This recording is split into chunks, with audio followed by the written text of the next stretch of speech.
रामकृष्ण हरी. आमच्या गांधले माऊलींनी आपण दिंडीची जाहिरात त्यांना दिल्यानंतर त्यांच्या अंतर्मनातून आत्मीयतेतून एक 500 रुपयाचं पावतीचं सहकार्य केलेलं आहे.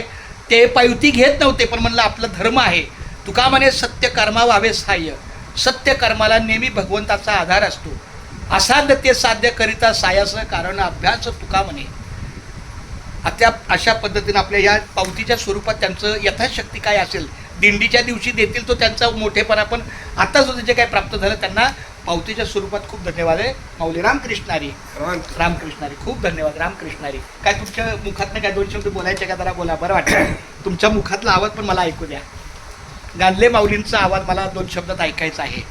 दरवर्षी आमच्याकडे माऊलीचे भक्त येतात आणि ते आमचं भाग्य आम्ही समजतो.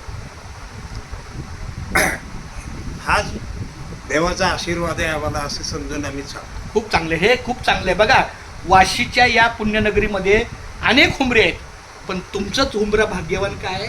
कारण काय माहिती आहे का, रामकृष्ण आणि विठ्ठल केशव गोविंद माधवा तुमच्यामध्ये माऊलीच्या भक्ताची साठवण आहे. तुम्ही येणाऱ्या उंबऱ्याच्या आतमध्ये येणाऱ्या माणसांना माऊली समजता आणि त्या दृष्टिकोन त्यांना मुखी घास खाता.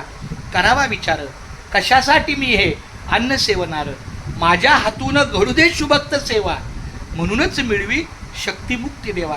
आपल्या कुटुंबाला, आपल्या सहकार्याला भगवंताने शक्ती द्यावी आणि आपल्या चांगल्या कर्तृत्वानं, चांगल्या आयुष्यानं आपल्याला मुक्ती मिळावी या दृष्टीनं अन्नदान हे देतात. खूप चांगलं. धन्यवाद माऊली. रामकृष्ण हरी. रामकृष्ण हरी.